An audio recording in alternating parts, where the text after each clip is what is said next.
Hey, what's up, y'all? Y'all know my slogan. I don't know it all, but I know what I've been through. Now, before we get into this video, please make sure you head on down to Instagram and follow us on our official Instagram page at hookah_anonymous_. Alright? We're able to be a little more explicit, a little more uncensored, and share content freely without running the risk of having our channel terminated. So once again, make sure you head on down to Instagram right now and follow us at hookah_anonymous_. Alright, now let's get into what you guys came here to see. Now, JayDaYoungan. Now, I've been telling y'all before that I'll do a video based on the inconsistencies and the foul play that I feel has gone down within JayDaYoungan's whole case and the situation. Rest in peace to him, by the way. And although a lot of details haven't came out really about it, you know, the most recent is the one with his father explaining what happened during, you know, that very day. But it's some things I want to point out that doesn't make sense and don't add up. Like I said, a lot of y'all been requesting me to do something on it because y'all suspected foul play as well, but I can't really do too much with little to no information if I wasn't there. You know, all I got to go off of is if we get some type of exclusive information, then that's one thing. But for right now, it's just the article, you know, and the details that they give us. But, you know, we find out loopholes all the time. Now, here's the thing I want to point out, right?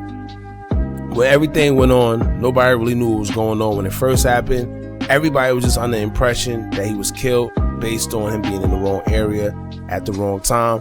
A lot of people already kind of suspected it was a setup based on how it happened. They said somebody came from behind his mother's house and crept up on him and pretty much gunned him down. But as his father came and told us what really happened, we later found out that it's actually more to the story. And that's where it gets interesting. Now, here's what his grandfather said during the first interview with the news when everything first happened. Before the father said anything, we learned that the grandfather said that he heard, all right, we're going to keep that out there. We're going to, you know, that he heard that somebody with a ski mask came from behind him and his father and gunned JayDaYoungan down. Right? And it's funny because he really didn't say much about the father, you know, during the interview. He just made it seem like one guy came with a ski mask and targeted JayDaYoungan. And a lot of people was under the impression that maybe the father just got caught up in the melee. All right, like he was just at the wrong place at the wrong time with JayDaYoungan. JayDaYoungan was targeted and his father just happened to get hit with it, right?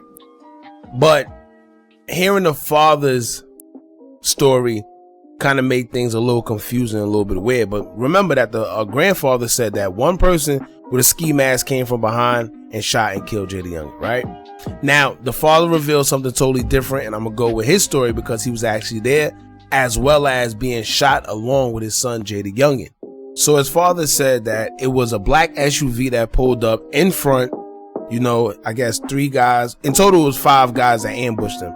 But it was either 3 or 2 guys that came out of the SUV. And then when him and his son, JayDaYoungan, tried to get away and flee to the back of the house, I'm assuming on the side, to get in like a side door or the back door, they was met by 3 others, or 2, because once again, in total it was 5. 3 others coming from the backyard to pretty much corner them in. And that's where JayDaYoungan was gunned down and his father was also shot, but his father survived. All right. Now, you know, of course, the internet is going to be the internet. People are alleging that they were actually trying to go after his father. And I understand that, but I think that's false, you know, in my personal opinion, because if that was the case, why kill JayDaYoungan or gun him down if they caught both of them together? You see what I'm saying? And how did they manage to only gun down Jay if they both was caught from behind at the same time? You get what I'm saying? Like, the story is kind of weird. I don't understand. Like, all right, even if they was going after his father, how was it that he managed to escape and JayDaYoungan was left out there by himself, unless we're being told false information or some parts of the story is being left out? Because let's think about it. You know, if you running and y'all both running to the back of the house. My question is, how did the father manage to get away and Jay didn't? Did he just leave him? Did he close the door and leave Jay out there to fend for himself? I know he's not going to say that. Nobody going to say that about their child. Like, yeah, well, I had to do what I had to do. I had to just leave him. You see what I'm saying? If they was both caught at the same time, how was the father able to escape? How was JayDaYoungan shot 8 times? 8 times, I believe, right? Yeah, 8 times. And the father, I think he was only shot 1. I think 3 times. I don't know. I'm not really sure. Whatever it is, his injuries wasn't life-threatening like JayDaYoungan's. A lot of people was in disbelief about JayDaYoungan passing away. However, I pretty much already put it together that he passed away because the first article that came out via TMZ, they said while he was on the way being transported to the hospital, he wasn't breathing. So a lot of people had hope. And even though it kind of wasn't confirmed yet, because you had his sister saying that he wasn't dead, and once they say you're not breathing,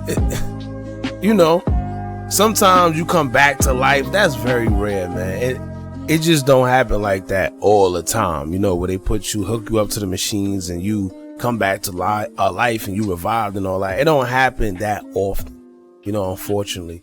But a lot of people also are saying, like I said, that the father was the target, being that he was like a very high profile, drug dealer. I don't want to put his business out there because he's still alive. And, this case is still ongoing and, X, Y, and Z. But they saying his father was out there.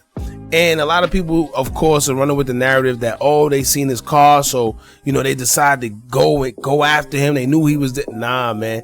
That thing was orchestrated way too professionally for it to be somebody just spotting his car and hopping out and then going to get him. No. And that's not even how it happened. This was planned. This was orchestrated. Whoever knew or did what they did knew that he was going to be there at that specific time. And like I said, no random person, no regular person in the street with right sense is going to sit there and come and do what they did in broad day like that, man. Come out, black SUV, 3 people hop out, chase somebody, and they ambush them from the back as well. It just don't happen like that with regular people.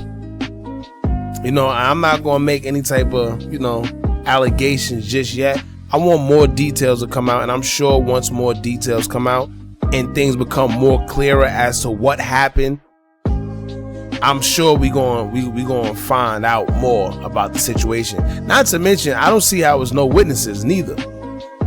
As the grandfather described where he was killed at, that road is a very busy road. So how was it that a black SUV could come out, 3 people masked with guns, silencers, come chase these people around, and then other people come at the same time and nobody's seen nothing, no ring camera, no witnesses on the scene, nobody passing by seen this and got their cameras out?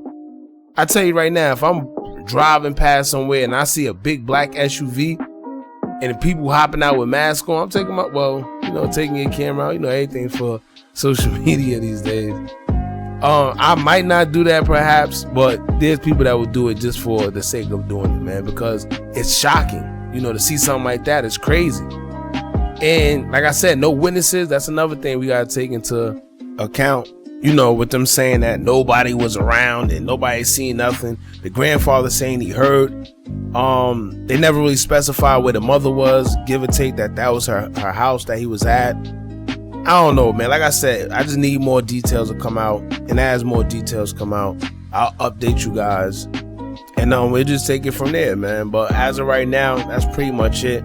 The only thing I'm really focused on is how the father escaped. That's all I want to know. Because it seemed like they kept that part out. They just said, the guys hopped out. They was ambushed. And JayDaYoungan and his father tried to run. And they both got shot. And that was it. But however, JayDaYoungan lost his life, but his father's still alive. How? If you was ambushed the way they say they was ambushed, how wasn't both of them killed? I just don't understand it. What did he do so special to get away? That's all I want to know. Alright, so y'all jump in the comments, man. Don't forget to like, comment, share, and subscribe. Hit that bell so you're notified every time we drop new content. And remember, as long as you keep on watching, I'm gonna keep on dropping, and I'm out.